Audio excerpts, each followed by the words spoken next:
तर तिकडे उत्तर पुणे जिल्ह्यातील राजगुरुनगर नगर परिषदेवर शिवसेनेचा भगवा फडकलाय। शिवसेनेचे नगराध्यक्ष पदाचे उमेदवार मंगेश गुंडाळ यांचा विजय झालाय।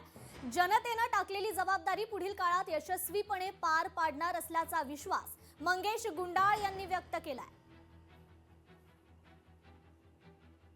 20 वर्ष प्रभागाचं काम करत असताना शहरातलाही विकास पाहिलेला आहे किंवा शहरातल्याही लोकांशी संबंध होता किंवा थोडासा तिथला कामाचा जो आढावा आहे ते निश्चितच माहिती आहे। पण नक्कीच शहराची पण जबाबदारी पेलन आणि शहरासाठी जे काही महत्त्वाचे मुद्दे आहेत आता विकासाचे, मुख्य पाणी प्रश्न, लहान मुलांसाठी गार्डन किंवा इत्यादी भरपूर विषय, काही रस्त्यांचे, ड्रेनेजचे, कचऱ्याचे भरपूर समस्या आहेत आणि निश्चितच सगळ्या विषयावर काम करणार, पूर्ण वेळ देणार अशी मी राजगुरुनगरकरांना मी ग्वाही देतो।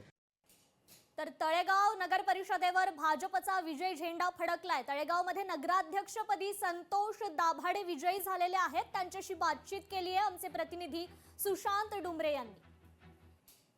संतोष दाभाडे हे विजयी झालेले आहेत, नगराध्यक्षपदी ते विजयी झालेले आहेत। आपण त्यांच्यासोबत बातचीत करत काय सांगणार, किती मेहनत तुम्ही घेतली होती आणि विजयाची किती खात्री होती?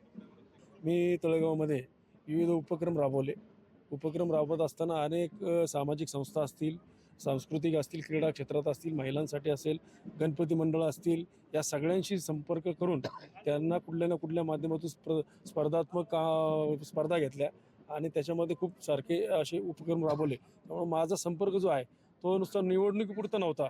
मी जो आहे तो राष्ट्रीय स्वयंसेवक संघाचा स्वयंसेवक आहे आणि भारतीय जनता पक्षाचा मी गेली 6 वर्ष या ठिकाणी शहराचा अध्यक्ष असल्याकारणानं माझा जो संपर्क आहे तो निवडणुकीपुरता नव्हता।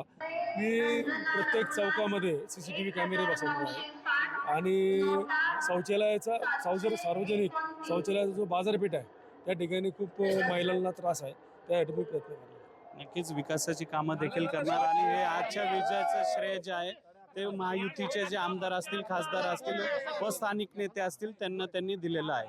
सुशांत डुमरे, लोकशाही मराठी, मावळ, पुणे। लोकशाही मराठी ऐका, पहा, जागरूक रहा।